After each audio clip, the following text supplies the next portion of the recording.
Alhamdulillahi Rabbil Alamin. Wassalatu wassalamu ala ashrafil anbiya wal mursalin. Nahmaduhu wa nasta'inu wa nastaghfiruh.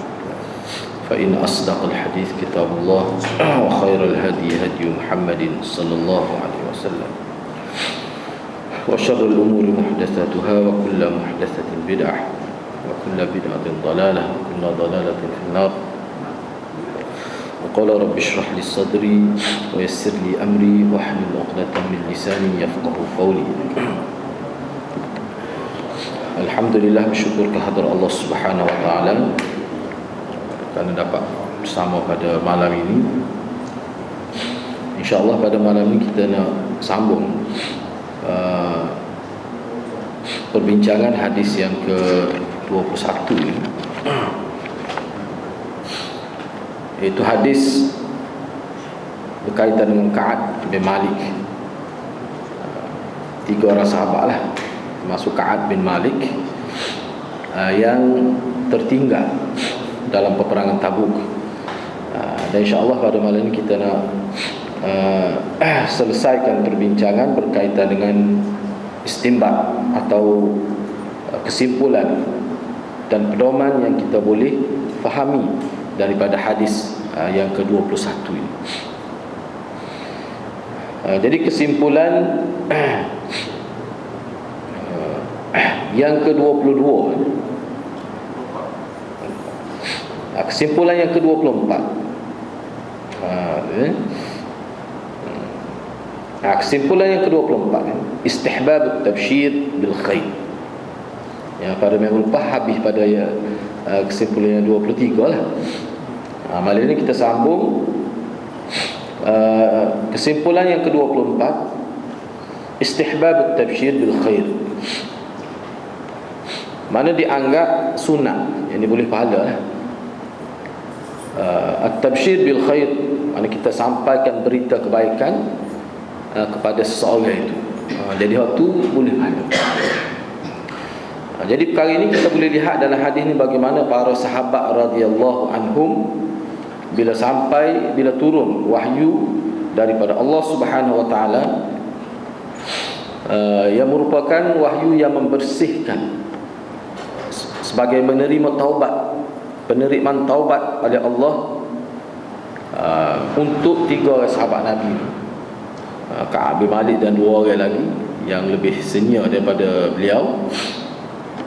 Jadi kalau kita tengok dalam hadis ni, bagaimana para sahabat radhiyallahu anhum mana pergi sehingga sampai dekat naik atas bukit yang berdekatan dengan rumah Ka'ab itu, dan melaung dengan kuatlah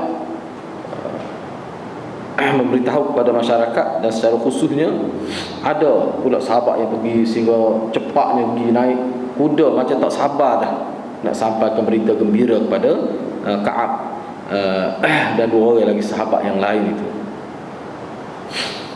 Jadi perkara gini, mengikut Imam Nawawi, perkara sebeginilah. Dalam apa sahaja asalkan benda tu ada makna khair kepada seorang, mana kita cuba gembirakan dia. Sebenarnya dalam hadis lain pun ada yang ulama faham bahawa kita membuat orang jadi suka, senang hati, dia boleh pahala. Termasuk dalam taqarrub ila Allah juga tu, membuat orang senang hati dengan kebaikan ni. Sebab ni kebaikan ni, taubat ni. Jadi kita sampaikan berita gembira ini kepada dia. Dan dalam kenyataan hadis ini kita tengok sahabat ni begitu gairah sekali, sehingga waraqada rajulun ilayya farasa, sehingga sahabat tu melompat naik atas kuda dengan maksud nak supaya cepat boleh sampaikan berita kepada aku. Sebab tu Imam Nawawi kata maknanya benda ni kita boleh ambil lah kesempatan itu untuk dapat pahala situ. Selain daripada dia memberi kesan dari segi psikologi manusia, dia nampak bahawa orang ni suka pada dia. Jadi kalau nisbah pada zaman kita lah ni lagi mudah lah. Sebab kita ada dengan SMS, sistem telekomunikasi yang lebih canggih lah ni, lebih jimat masa dan lebih mudah. Pelbagai cara dan kaedah yang kita boleh guna untuk sampai ke berita gembira ini. Jadi sudah tentunya berita gembira dalam bentuk ilmu itulah lebih besar lagi. Dalam bentuk ilmu. Misalnya kita jumpa, kalau kita jumpa bahan-bahan maklumat ilmu. Misalnya kalau ada sahabat kita yang mengajar, dia mengajar sirah misalnya, kita jumpa buku yang berkaitan sesuatu, kita boleh hantar dia. Jadi itu bertukar-tukar maklumat gitu. Jadi waktu tu suka, kalau orang ilmu dia suka benar gitu. Itu berita yang cukup mengembirakan. Misalnya yang tak baca kitab ni misalnya kita kata dia ada khusus buku yang ulama buat analisa tentang fakta dia, tentang hadis dan sebagainya. Dia cukup gembira. Jadi perkara itu mana lebih lagi daripada orang ni lah. Mana tafsir juga tu, tapi dalam konteks ilmu tu lebih besar lagi. Sebab tu Imam Nawawi sebut, dia kata jadi untuk kita dapat pahala ni sangat luas sebenarnya dari pelbagai aspek lah. Dan sebenarnya saya dah nampak keunikan agama kita ni, dia nak kita berhubung dengan manusia ni biar ada faedah. Tu. Kita jadikan hubungan kita dengan manusia dalam konteks ilmu, itu lebih baik lagi. Supaya Masyuti misalnya, antara sebab dia menyendiri di rumah dia bila umur dia lah ke 40 lah ke atas tu. Kenapa? Kerana dia nak supaya dia dapat buat hubungan silaturahim dengan manusia sampai hari kiamat. Mana jauh dia punya pandangan dia. Lebih baik kita berhubung manusia dalam konteks ilmu. Supaya Imam Nawawi begitu juga. Sebab tu dia buat kitab dan sebagainya. Dia maksud tu, walaupun bunyi tak ada anak pun, tapi anak murid tu tak tahu juta lah anak murid. Dari sudut tu. Sebab tu kalau boleh buat lah, dengan FB kita kata, dengan forum kita main bertukar maklumat dalam internet, besar tu pahala. Hak tu Nabi isyarat dah dalam hadis, ilmu akan berkembang akhirat, maklumat fitnah begitu juga. Bergerak secepat kilat, maklumat bergerak lebih laju pada angin. Jalan. Jadi benda-benda ni kalau kita tidak kuasai itu, dia jadi ketinggalan lah. Buku-buku pun disebarkan dengan cepat, bahan-bahan pengisian disebarkan dengan cepat. Jadi perkara ini penting lah kita faham. Jadi Imam Nawawi dia tekan tafsir itu biarlah dia lebih bersifat untuk jangka masa panjang. Tafsir kita misalnya ilmu suka orang alim, dia kata anak tak ada lagi kitab ni misalnya tu, dia terima kasih nak. Bahkan kadang-kadang orang alim duduk 3 minggu tak ada bahan baru pun. Itu biasa ilmu gitu lah. Tu jadi molek gitu sangat baiklah gitu. Seterusnya yang ke-27 Yang ke-25 Istinbat yang ke-25, istihbabu tahni'atin mana sunnah kita mengucapkan tahniah kepada seseorang yang Allah berikan rezeki pada dia dalam bentuk apa-apa yang bersifat baik. Mana dia dapat kebaikan, rezeki dalam bentuk kebaikan. Boleh Allah kurniakan dia kebaikan. Tak kira lah, boleh menantu, kau boleh cucu, kau boleh naik pangkat kau. Ikutlah apa saja yang kira-kiranya manusia atas dunia ni secara urufnya dia rasa gembira. Kita kata alhamdulillah, syukur. Kawai apa tu kalau orang Kelantan kawai apa gembira kita kata. Kawai apa jadi suka tengok dalam musnah. Jadi benda-benda gitu ni hadirat dia ada kesal pada jiwa. Cuba tengoklah sini. Cuba tengok cerita ni. Dia ingat semua, dia tak lupa. Katakan bila dia masuk pergi nak jumpa Nabi, Talha bangun disebut sini kan. Faqama Talha bin Ubaidillah yuharwilu hatta safahani wa hanna'ani. Talha bangun, lepas tu mari bersalat safahani dan mengucapkan tahniah tua. Orang lain kalau buat salah pun taubat juga, tapi taklah turun Quran lagu ni. Ni turun Quran kata dia. Orang lain pun taubat juga. Ini kelebihan. Fakana Ka'bun la yansaha li Talha. Jadi Ka'ab ni dia tak lupa ni. Dia tak lupa ni sikap Talha ni. Dia tolong tengok semua. Apa? Sebab bangun sampai bangun Ustaz. Nampak kalau kita tak berdakak sama-sama mengalirkan air mata. Sebab ni benda besar. 50 hari ni kena ni. Sampai Nabi pun tak tegur. Tiba-tiba dibersihkan dia. Jadi molek benar lah tu. Molek benar lah. Misalnya kita kata perlulah benda-benda gini sebenarnya tak perlu habis piti banyak. Misalnya kita kata ni orang kita dua ni molek ni. Misalnya kalau boleh kawan-kawan kita boleh natu terpanggil bagi rumah. Dia ingat pas mati tu. Bawa hari natu demo berkahwin ni. Saya kata dah. Jadi amalan tu molek boleh diteruskan. Sebab berkahwin kira-kiranya suka lah. Sebab tu berkahwin ni Nabi suruh. Selain daripada maksud-maksud lain, Nabi SAW sebut aulim walau bisyari, buatlah walimah. Apa tu? Kerana suka. Jadi maknanya di situ ada makna suka tu, kegembiraan terhadap. Jadi kalau kita, di situ boleh tahan nak pahala lah. Situ tu. Jadi hak ni Imam Nawawi kata memang molekna lah. Satu perkara yang cukup ditepaklah dengan agama kita dari segi muamalah. Dari sudut muamalah, hubungan, dia jadi mesra. Dia akan jadi mesra. Begitu juga kata Imam Nawawi dalam istinbat yang ke-25 ni juga. Begitu juga kalau seseorang itu kita tahu dia terlepas, terhindar daripada benda-benda tak molek, benda-benda yang tidak baik, ataupun kita kata terlepas daripada pahala lah, ataupun terlepas daripada kemungkinan tak baik. Sindah dia sudah dalam kita, berat dah kita dalam, kerana sebab-sebab tertentu dia nampak dah mana risiko dia tu kemungkinan buruk, tiba-tiba terlepas. Dia kita tahu. Kita kan biasa, setiap kita ni mungkin ada pengalaman bagaimana sahabat-sahabat mengadu, sudahlah kahwin ni teruk ni, boleh jadi tak kena gaya cerah dengan bini misalnya, kerana sebab-sebab tertentu. Kita kata mai ajak mai ajak mai kelip mai rumah, mai minta dengan Allah Subhanahu Wa Taala, doa. Kita kata misalnya kita kata gitu.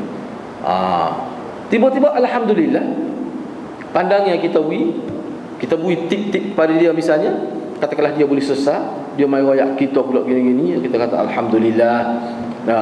Jadi maknanya kita tunjuk partisipasi kita lah dengan dia dalam nak menangani masalah dia. Ibn Nawawi kata hak ni sebenarnya inilah hak saing sungguhnya.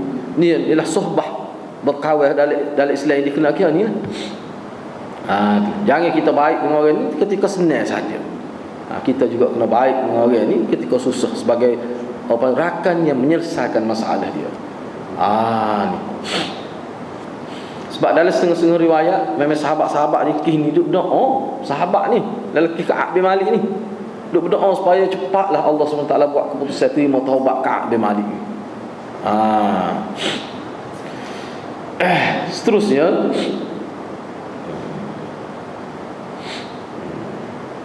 yang ke-26,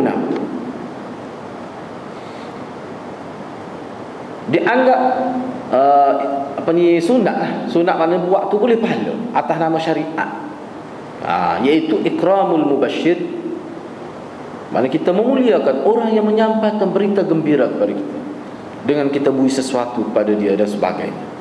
Biar ada dalam bentuk habis harta sikit, seperti mana Ka'ab ni cabut baju dia beri kepada mubashir itu, orang yang menyampaikan berita gembira kepada dia. Tu boleh gitu. Dia suka kita katalah sebagai contoh. Dia royak kita, dia kata alhamdulillah, dia kata mana dia mau berjaya dah gini. Ataupun apa sajalah, dia tu bila disebut berita maklumat kepada kita pun jadi gembira. Itu makna mubashir, orang itu dia panggil. Tu molek kita buat satu, khususnya dari sudut berhabis harta sikit. Seperti mana Ka'ab ini cabut baju dia, pada dia kata aku tak ada dah baju lain. Dua tu sehingga nak pergi jumpa Nabi kena pinjam baju kan? Kena pinjam baju. Gak kalau kita kecek mudah sehingga kita terbelanja mie ke seping kan. Kedai tu main lainnya. Tu. Apa tu? Sebab kita tengok taubat ni dia banyak juga berkait dengan sedekah selepas pada taubat.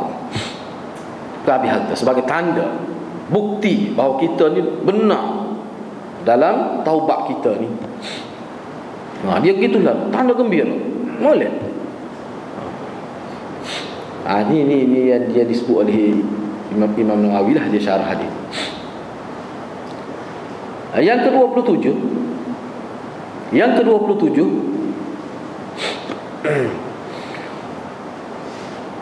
harus annahu yajuzu takhsisul yamin bin niyyah. Mana harus seseorang itu mengkhususkan sumpah dia dengan niat. Dari segi lafaznya tak ada pengkhususan itu, tapi dalam niat dia.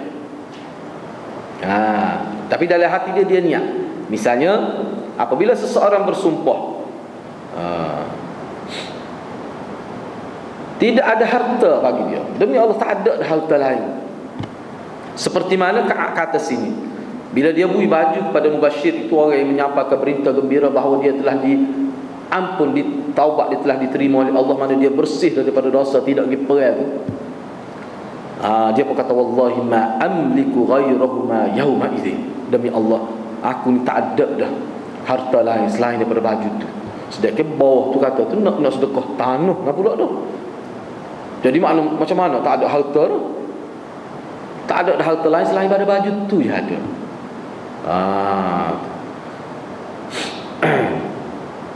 Sehingga bila nak pergi jumpa Nabi, ambil pinjam baju ambil.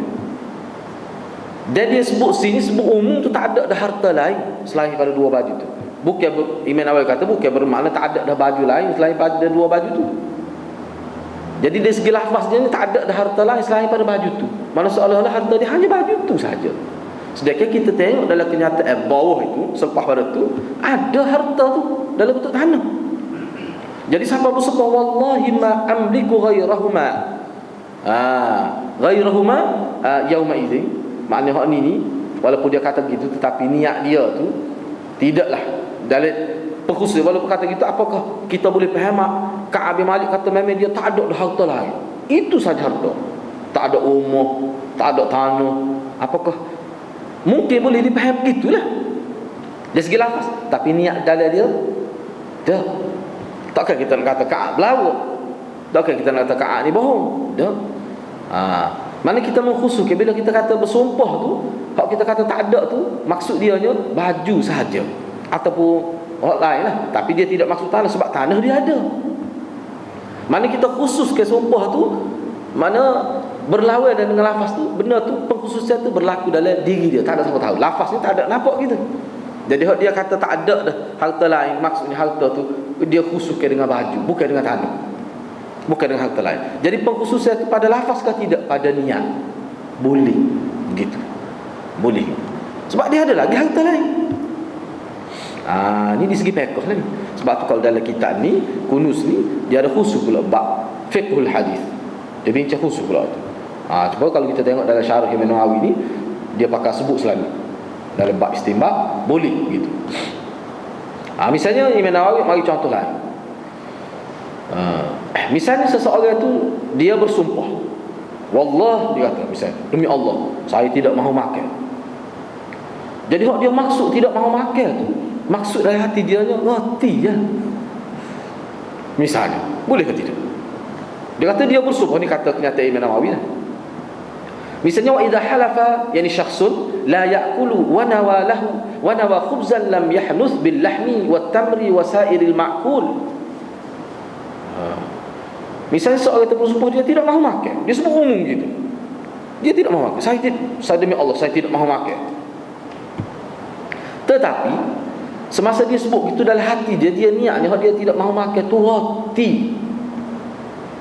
Jadi bila dia makan daging, makan makanan lain yang tidak roti, maka dia tidak dikira, dia tu tidak dikira lam yahnus, tidaklah dikira dia melanggar sumpah dia. Ini di segi fiqh. Sebab dia kembali sesuatu atas pada niat. Niat, dikira niat.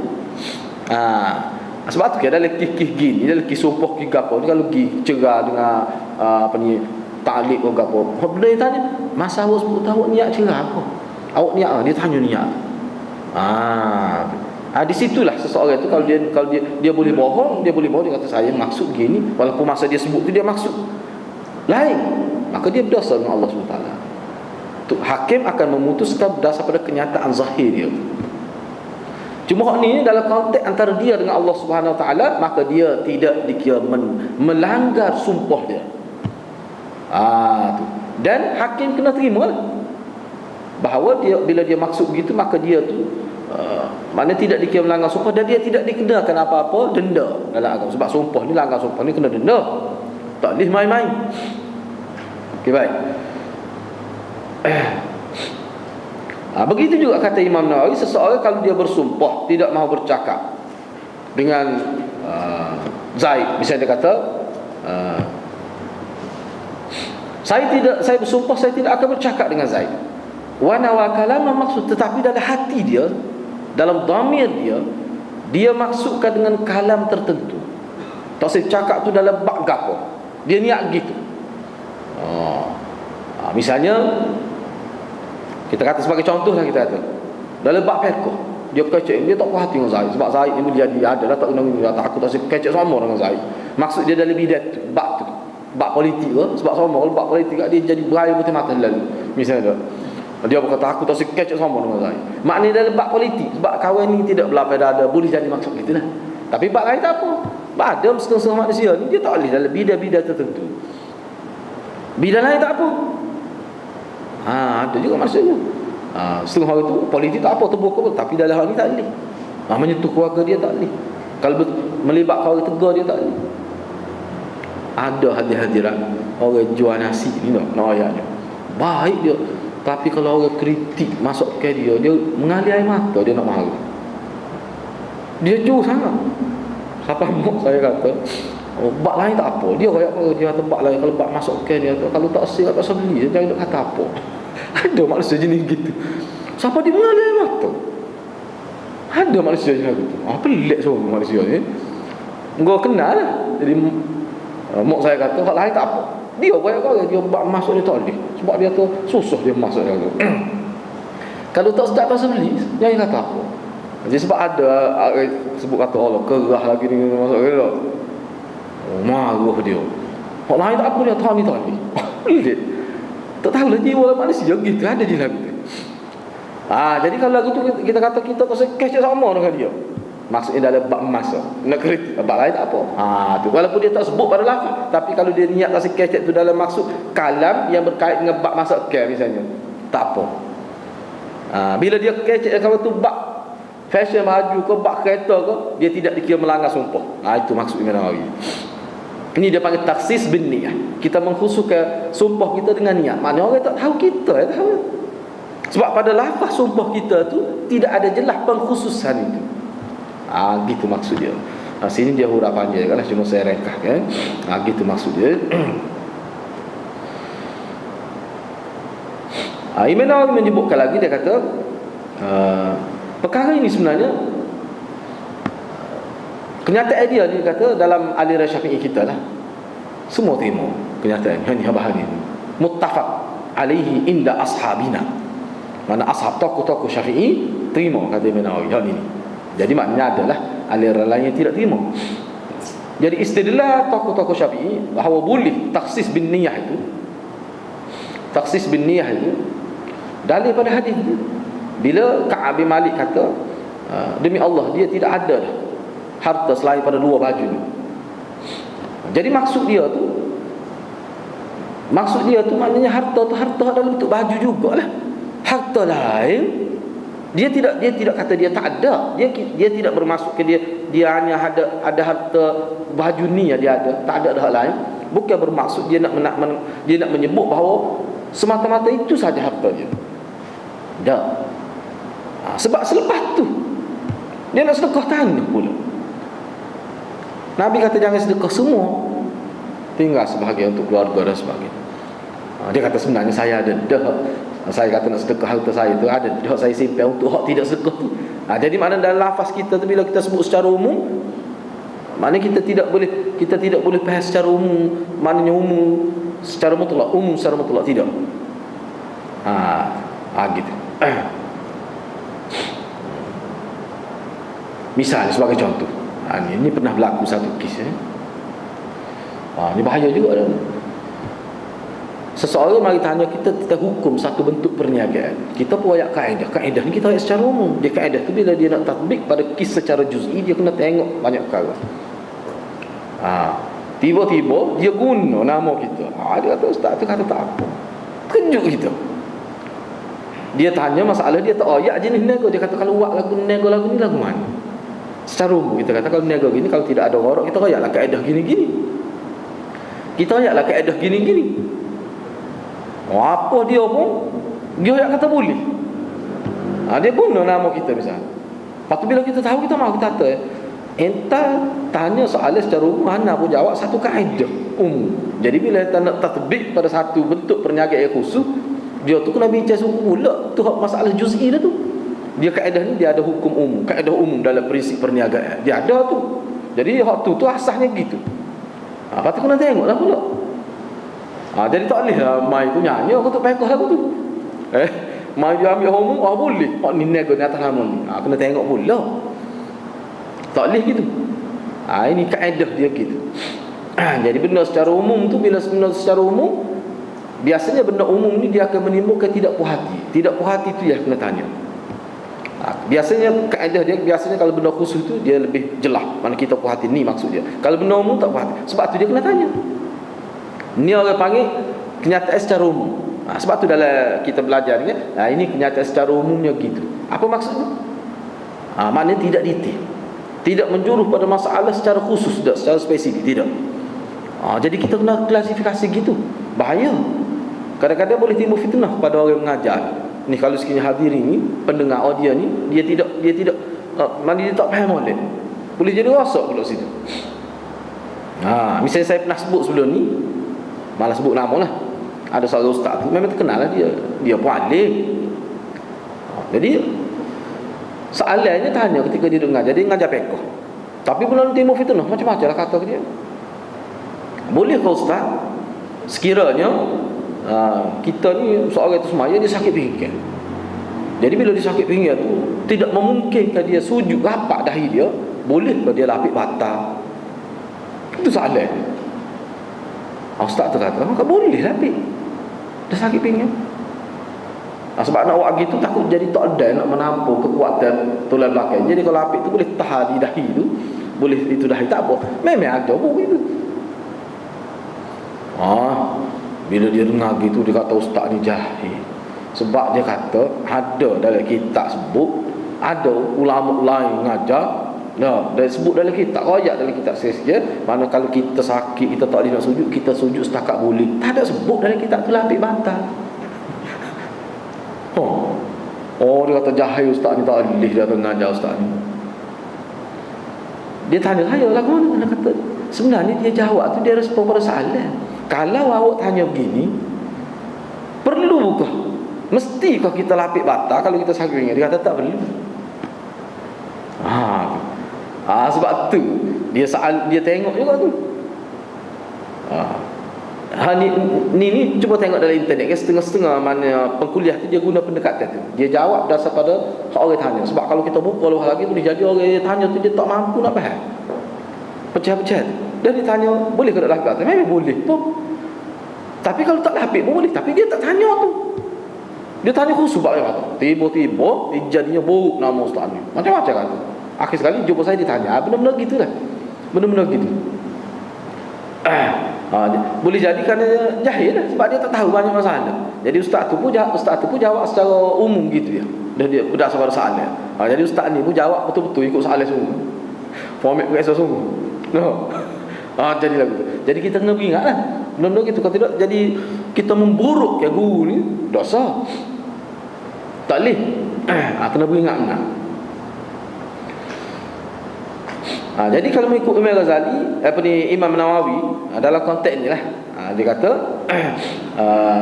kenyataan yang disebut oleh Ka'ab bin Malik ini bukan bermakna dia bohong. Tidak begitu. Ini maknanya niat dia tu disebut secara umum sebab kita kata kita tu yang harta adanya. Misalnya kita kata, apakah bermakna dia tak ada dah harta lain? Mana maksud dia tu ada harta tu kalau melibatkan baju, baju lah. Kata baju ada tu, harta lain ada lagi. Gitu.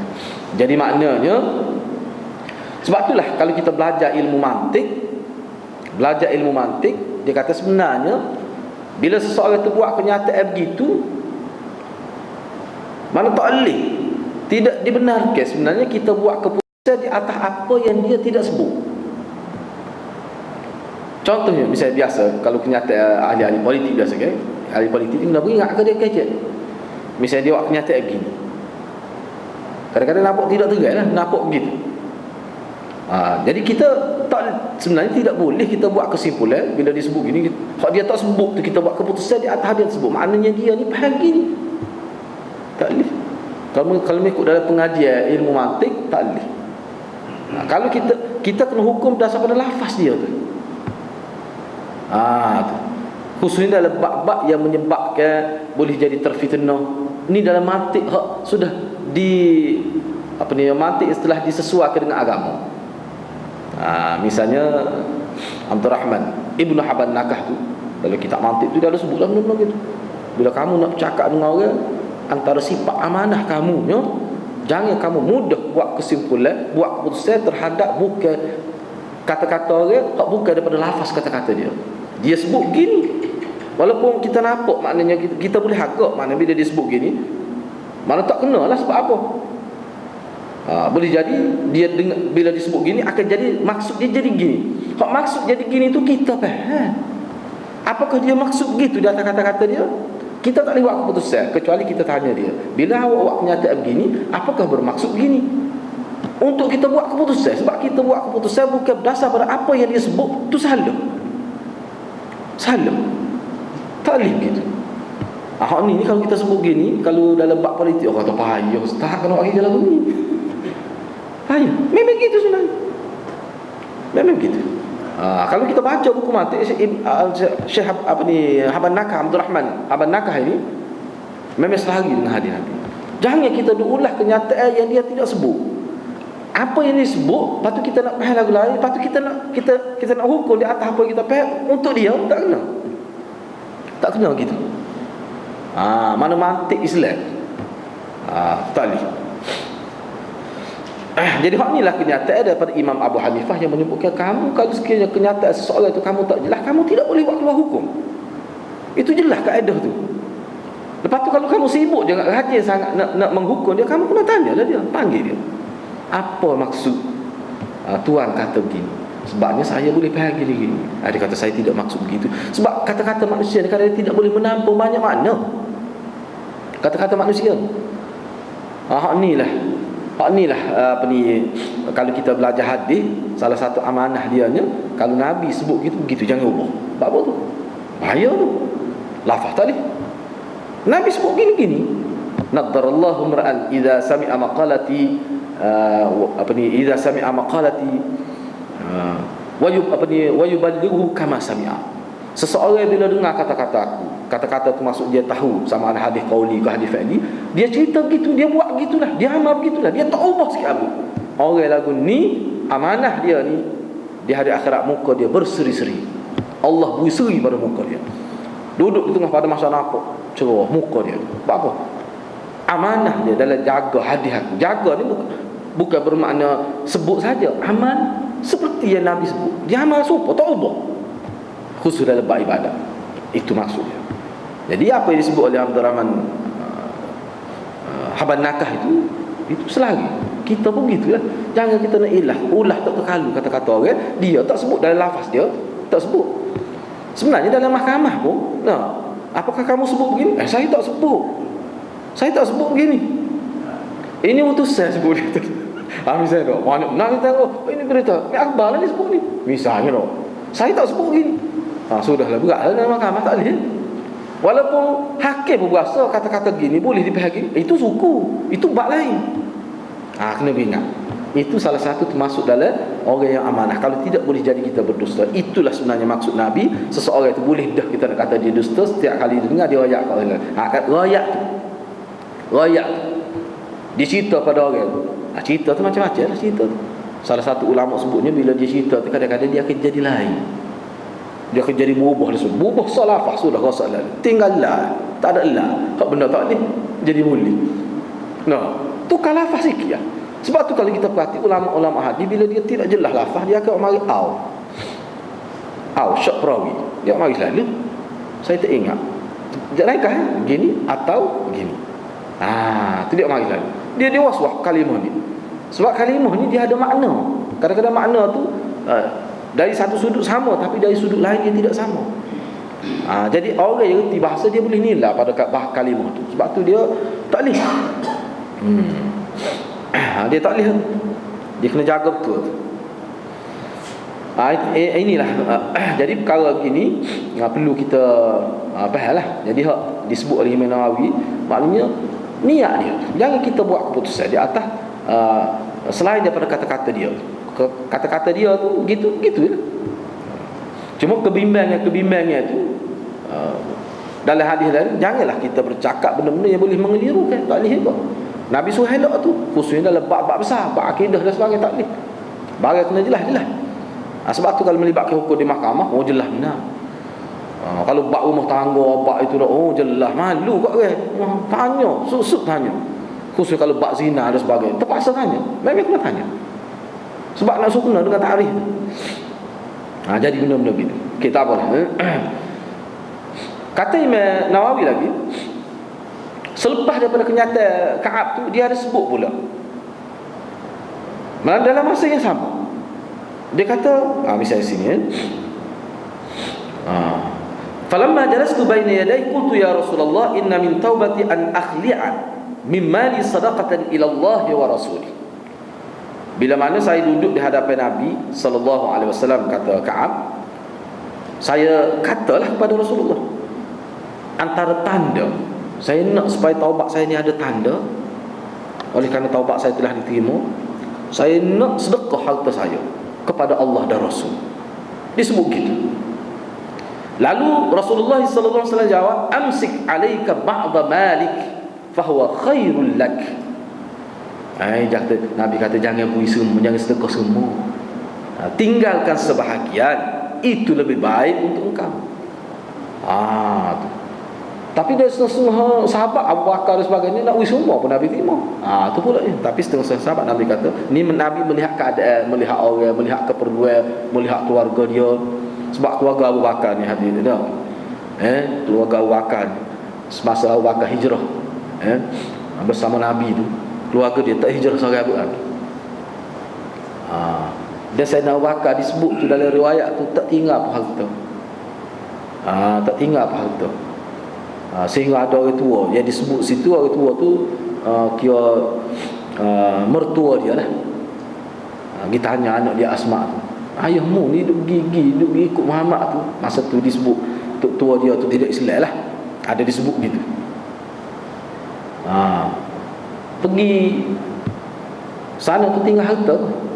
Masa tu tok tua dia tu buta dah, tak nampak mata. Jadi Asma ni kalau kita agak akak dia punya bekah, apa pegang bekah berah, ni banyak dia tinggal ni, berat lagi bekah berah ni, dia cukup dah untuk kita makan, padahal tak ada pun. Di situ ulama nak ayatnya bahawa keluarga Sayyidina Abu Bakar ni memang Sayyidina Abu Bakar ni salah seorang yang berjaya. Berjaya apa? Berjaya memberi faham kepada keluarga dia tentang perjuangan itu. Ini payah ni. Boleh jadi kalau kita berjuang, kita faham, isteri tak faham masalah kita, anak tak faham masalah kita. Tapi Abu Bakar ni tidak. Ini kejayaan dia disebut. Malah keluarga, sebab tu keluarga dia boleh katakan hampir keseluruhan terlibat untuk menjayakan kita kata hijrah Nabi sallallahu alaihi wasallam ke bumi Madinah itu. Jadi dia faham boleh. Jadi itulah antara faktor yang disebut oleh ulama kenapa Nabi ni bila dia harap mengalah Abu Bakar kena sedekah semua, tak apa-apa. Keluarga dia bakal faham, tak ada masalah. Tak ada masalah. Jangan terbaik-baik hati-hati, jangan terbaik-baik benda-benda lalu. Kalau isteri tak faham, guru saya ada cerita lah, untuk lelaki ni bagus nampak sedekah bak apa, tapi bini tidak begini, kebendaan.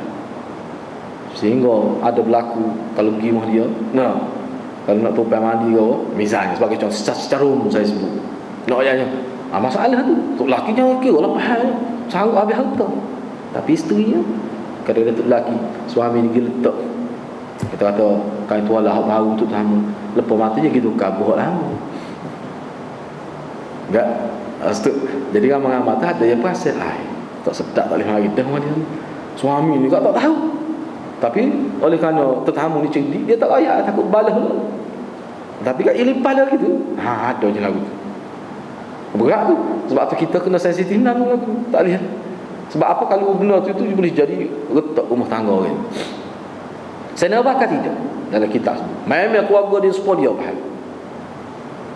Bukan kita nak kata Ka'ab ni mana isteri dia tidak begitu, isteri dia tak, bukan. Apa yang kita nak sebutnya, sikap Nabi ni perlu kita contohi.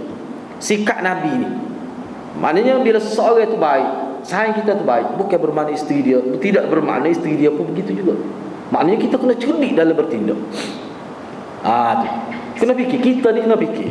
Nah, misalnya sayang kawan kita bila mudah pergi mana-mana kata dia, apakah bermakna keluarga dia begitu juga? Tidak mesti. Kita kena cerdik, kena fikir benda gitu.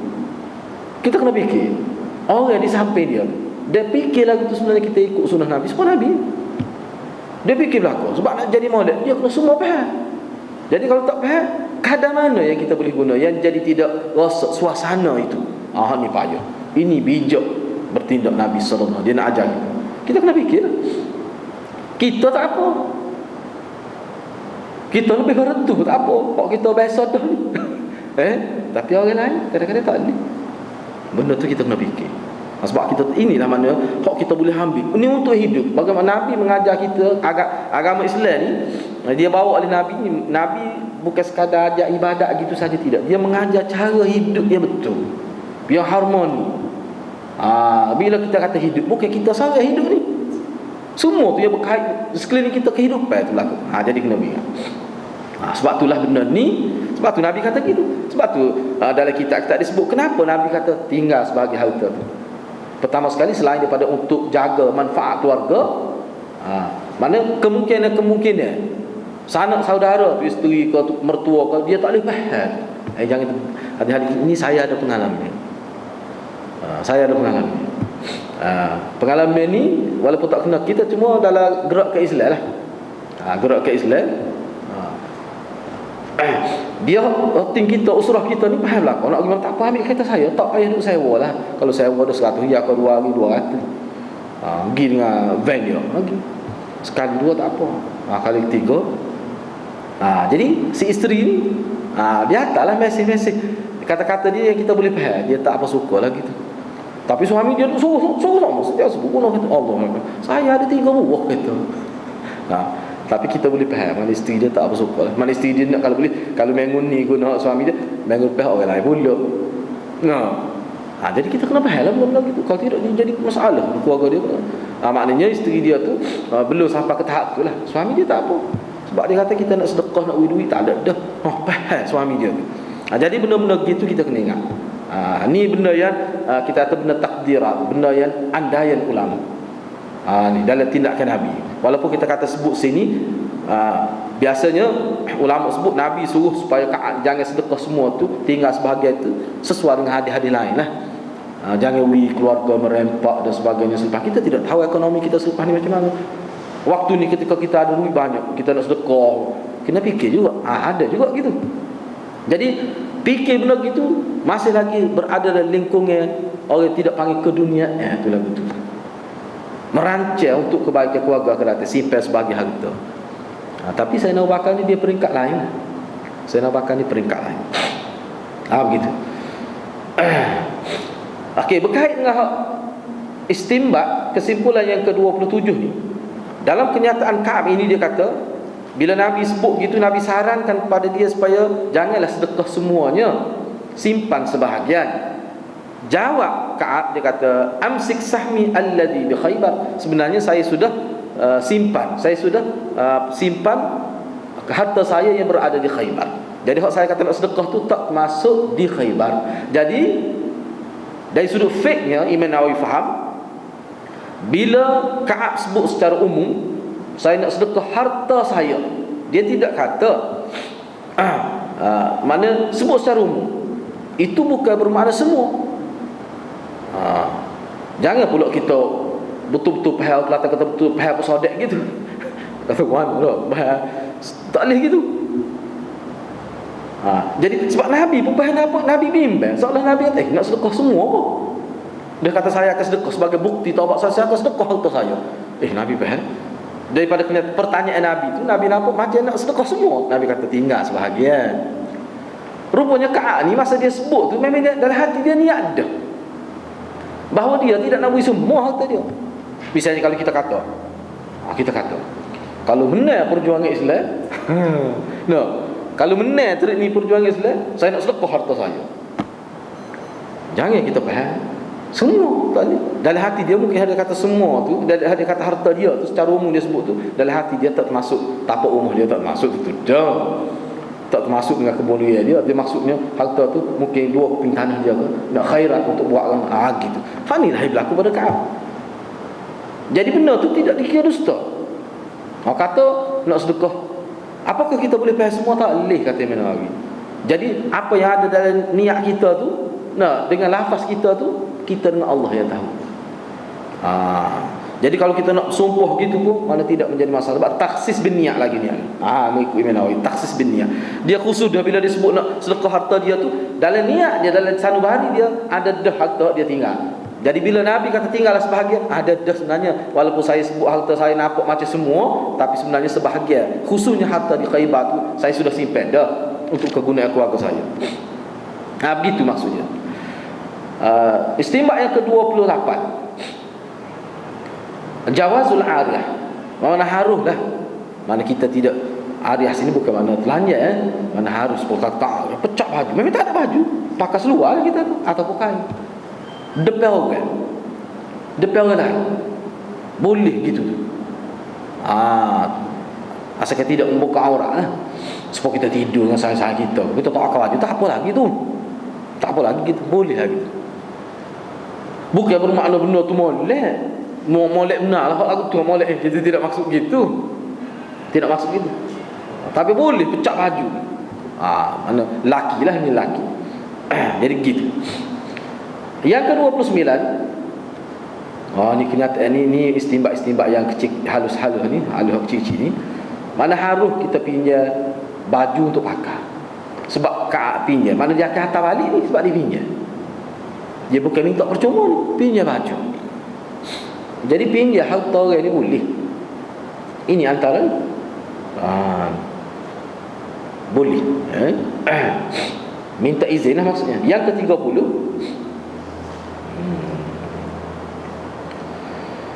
dianggap sunat lah, boleh pahala orang ramai berkumpul bersama pemimpin mereka dan pembesar-pembesar yang memerintah mereka, khususnya kalau sekiranya perhimpunan itu ada berkaitan dengan perkara penting yang berupa bisyarah, mesyuarat dan selainnya, boleh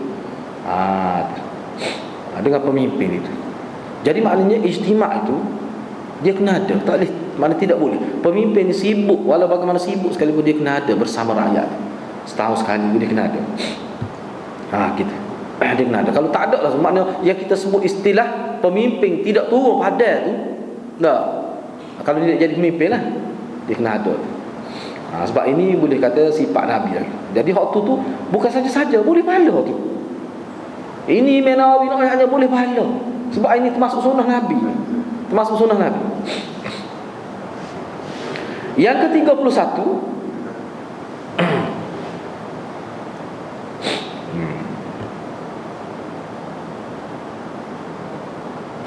mana dianggap sunat juga, bila seorang itu mari dalam majlis kita, kita bangun untuk memuliakan dia, khususnya kalau dia tu orang yang ada kelebihan, pemimpin kita ke, ayah kita ke. Jadi hak ada dalam hadis kata Nabi tak beri tu, kalau mengikut Imam Nawawi lah, waktu tu Nabi nak ayatnya, Nabi tak sering berlebih-lebih, takut anggap benda tu ketetapan. Tak boleh, sekadar mana dia anggap molek, kita bangun, tak salah tu. Tapi hak Nabi larang tu takut berlebih, sebab Nabi kait ke, Nabi kait ke, bila dia mari dalam majlis, ada dalam hadis sebut sahabat bangun, Nabi tak beri, Nabi suruh duduk.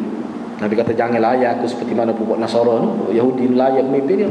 Nabi itu sebagai peringatan, jangan berlebih-lebih, tak boleh. Jangan, mana di situ kita kena faham ada satu peringatan dalam bab Nabi, walaupun Nabi ni asalnya Jangan kita berlebih-lebih. Itu peringatan. Buat sekadar yang dibenarkan sudah.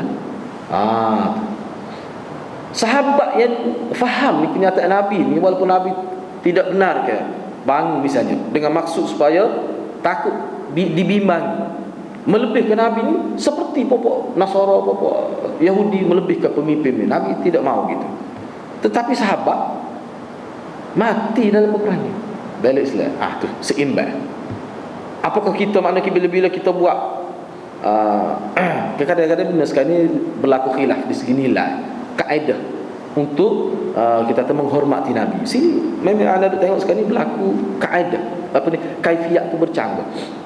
Ini kata penekanan untuk kita sayang Nabi, ginilah cara kita sayang Nabi. So kata tak perlu gini cara dia.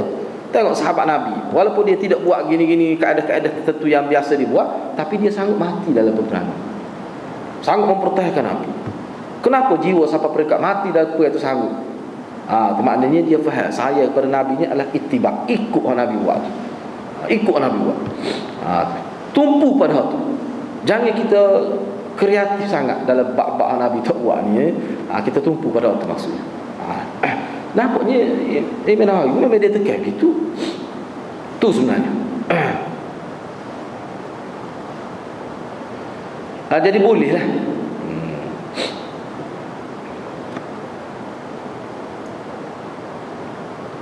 Sebab Imam Nawawi sebut juga sini, walaupun ada mana hadis kata Nabi lari, hak tu dari sudut supaya beringatlah, berwaspada.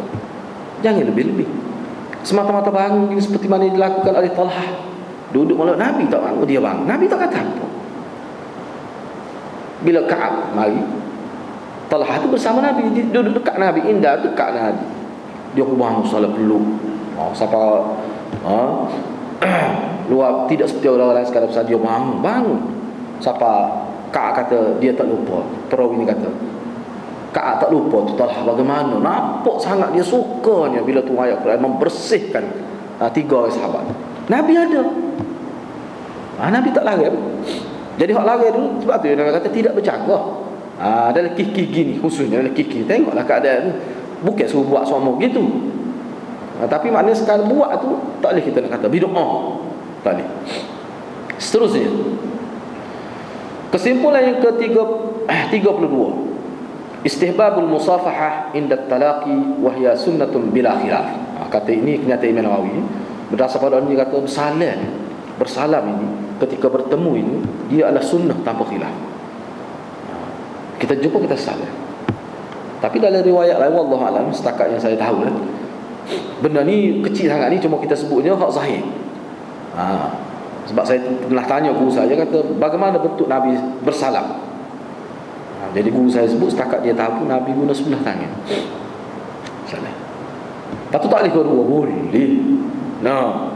Waktu dia mengikut uruf, tapi Nabi buat salam.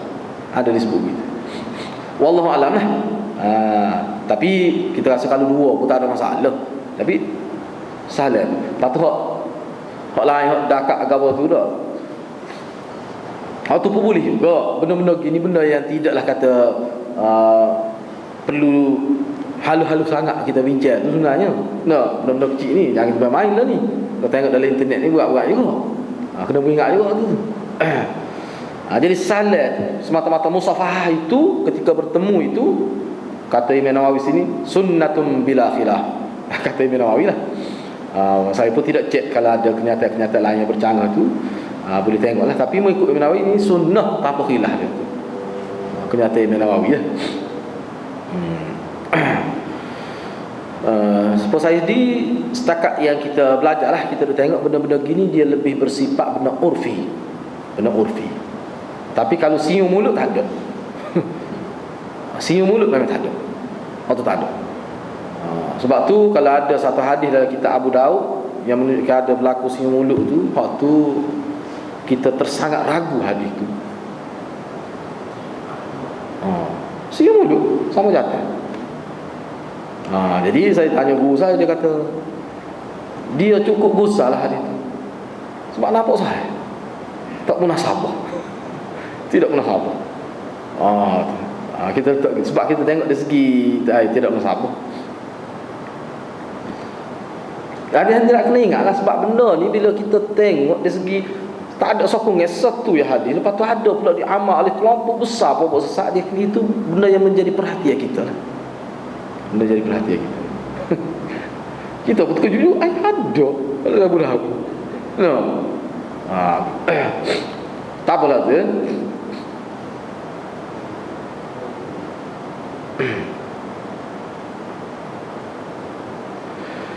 Yang ke-33, pemimpin, pembesar, dia dianggap sunat, boleh pahala.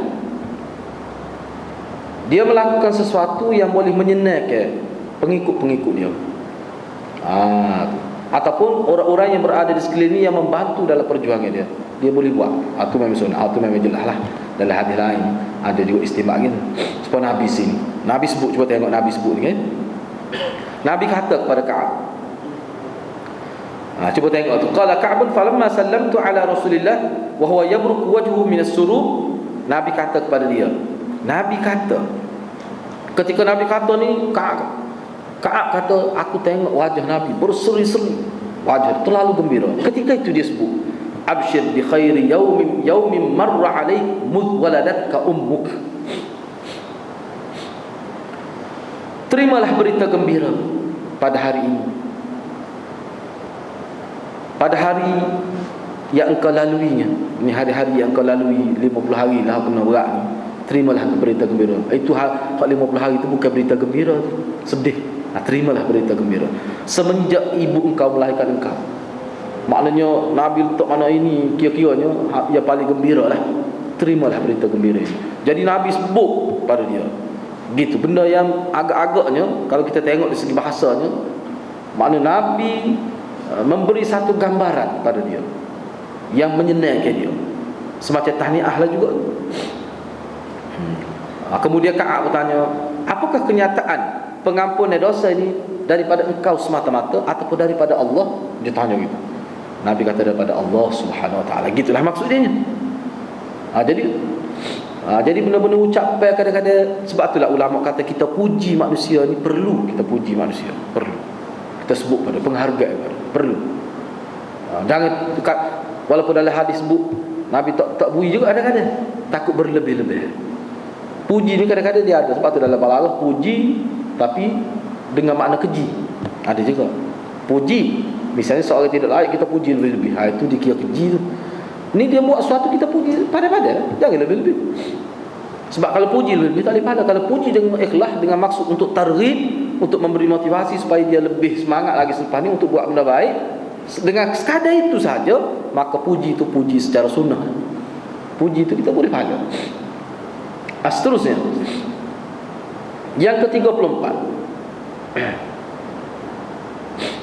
berdasar kepada hadis ini kata Imam Nawawi, bila seseorang memperoleh nikmat lah, nikmat yang nyata dalam bentuk yang nyata jelas, ataupun terhindar ataupun hilang daripada dia bala, sama ada bala tu tak kena lagi, tapi kira-kira dia faham bala tu akan kena, tiba-tiba Allah SWT elok, ataupun dia sudah kena bala, kemudian Allah cabutkan bala, molek dia sedekah sebagai tanda syukur kepada Allah Subhanahu Wa Taala dengan harta-harta dia yang baik, tanda syukur pada Allah dan tanda berterima kasih kepada Allah dan sebagainya, molek.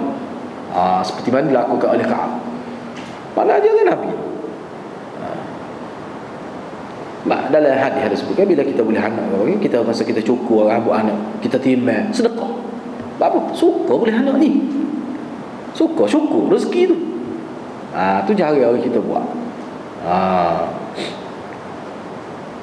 Tapi ada sahabat kita tu, bila kita sebut dia boleh anak baru ni, saya dah sebut-sebut ke dia, masa tu dia boleh cucu, tak boleh cucu lagi dia. Lepas tu dia kata insya-Allah, dia kata anak dia tengah mengandung ni. Dia kata kalau boleh ni, memang dia nak buat gitu, dia nak cokor, dia nak selap atas jatuh, dia nak pula siapa sorak dia tu, dia nak kita tindak kena. Tak dia tu kayak boleh dua kembar cucu. Saya pergi cukur, dia panggil pergi cukur. Dia buh dah siapa semua, siapa siap nama takut tukar. Dua ni, dua. Tak dua. Tiganya hak cucu dia ni. Saya dia aku 3 kemar 3 dak hari kemarin nak masuk ni mak lain. Cucu dia juga. Tingkat 3 hari. Oh, 3 siapa seorang. Buh nama sosok. Tak jangan jatuh selah habuk dia tu. Ni anak amah dia tu nak kita timbang nak sedekah. Kita kata kalau boleh 30 jam sedekah 100 tak apa ke. Ada lebih tak apa. Dia suka. Tu nak amal. Tu jarang tidak meluah amalan tu ya. Tapi waktu hadis sahih tu. Molek tu kalau boleh buat gitu. Sedekah apa tu? Rezeki. Boleh rezeki anak ni rezeki. Sedekah. Tak situ lagi. Mula-mula sedekah dulu. Molek. Yang ke-35 dianggap istihbab lah, dianggap molek atau dianggap sunat juga. Dianggap amalan yang baik dalam agama. Paling rendah tu kita terjemah gitu. Sebab ada ulama kata istihbab ni makna dengan makna sunat.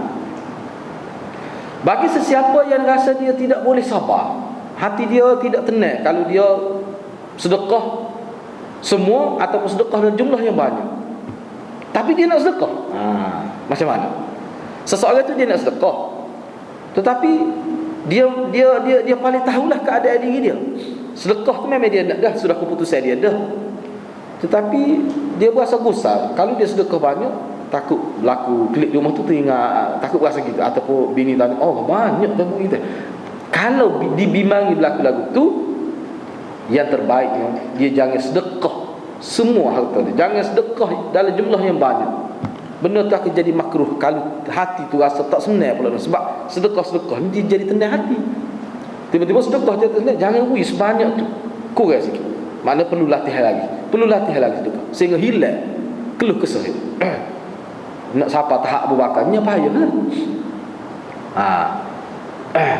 Kena ingat, ini maknanya Imam Nawawi sebut ni kalau kita sedekah pakai rasa saya tu, makna perlu latihan lagi. Perlu latihan bersedekah, latihan ibadah tak cukup lagi. Tak cukup. Mana kemampuan diri untuk bersedekah tu masih belum cukup lagi. Sehingga rasa bimbang. Sedangkan sahabat-sahabat bila bui tu tak sungguh, tak terletah, bahkan syukur nak bui lagi kalau ada. Itu tahap tinggi. Yang ke-36 berdasar pada hadis ni juga kata Imam Nawawi, dianggap molek lah, dianggap baik bagi sesiapa yang melihat, dia tengok ada seorang nak sedekah semua harta dia,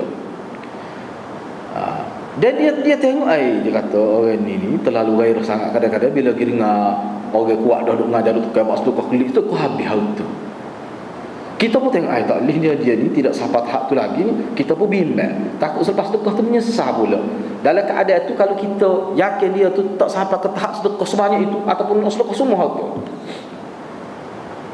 ada kan berlaku kes dia wakaf harta dia, tinggal sedikit pada anak dia sampai naik ke mahkamah kes tu. Lepas tu takut jadi menyesal. Kalau kita yang melihat fenomena itu, kalau kita bimbang takut timbul benda-benda yang tidak baik, kita boleh nasihat kepada dia dan kita boleh pahala. Ginilah kalau enta nak sedekah, enta sedekah sebanyak ni dulu. Lepas tu nak sedekah banyak tu semula pula. Banyak juga. Daripada duk bui sekarang sampai 50,000, takut berlaku masalah. Enta bui dulu 25,000. Lepas tu tengok pula. Tenang kau tidak sedekah 25,000 tu. Lepas tu bui pula minggu depan atau sebulan, lebih baik lagi. Takut bui 50,000 tu kelik tak nak tidur pagi. Takut berlaku gitu. Tu. Banyak sebab lah boleh berlaku gitu. Isteri mengepek kau misalnya.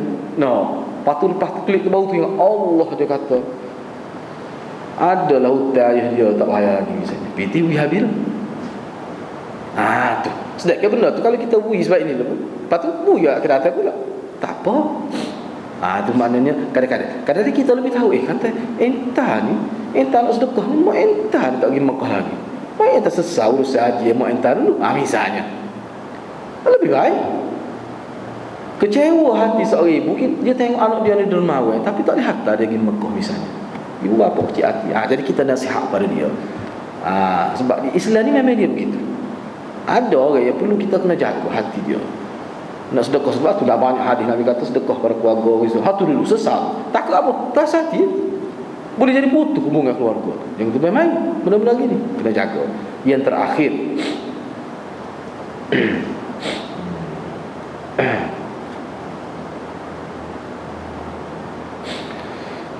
Sunnah kepada seseorang yang bertaubat kerana dia tertinggal melakukan kebaikan. Contohnya perang tu benda wajib tu, benda bahala khair, tiba-tiba tinggal tu. Mana perbuatan dia tu orang panggil meninggalkan benda yang baik, benda yang wajib, benda yang disuruh. Untuk supaya ni sebagai latihan jiwa, kata Imam Nawawi, bila kita buat bukan sekadar bertaubat, kita sanggup habis harta sebagai nak lawan sikap kita yang pernah tersalah itu. Itu malih. Contoh seperti Ka'ab. Bila dia bertaubat, terang ada taubat dia terima oleh Allah sehingga turun ayat. Dia kata, saya nak bukti, saya nak sebagai ada tanda bahawa taubat saya ni diterima oleh Allah, dan saya senanti saya nak sedekah harta saya. Menjadi peringatan, mercu tanda lah kira-kira. Biar peringatan, biar ada. Tu molek gitu. Supaya apa? Supaya taubat dia tu lebih mendalam maknanya. Dia akan ingat sampai mati. Selepas ni dia tidak akan tinggal dah benda baik. Dia tidak akan tinggal dah. Mana dia akan buat benda baik tu, bila ada peluang dia akan buat. Itu nak untuk ajar, untuk tamarrun, untuk latih jiwa dia. Seperti mana Ka'ab. Sedekah tu dengan tujuan untuk sebagai ingatan. Ni kita pernah buat salah, dah taubat kita terima. Lain kali jangan buat gini. Tanda dia mana? Sedekah. Itu sangat baik. Gitu. Jadi itulah 37 istinbat daripada hadis ni. Jadi kumpulkan oleh Imam Nawawi. Jadi dalam hak lain-lain pun saya khusus ambil ni sebab kita tengok lain pun ada berlaku dalam ni. Dalam kitab-kitab lain tidak sebanyak ni, tapi kira-kira termasuk dalam ni tu. Jadi mudah-mudahan dengan 37 kita boleh ambil perhatian lah. Saya setakat itulah, wabillahi taufiq. Wassalamualaikum warahmatullahi wabarakatuh.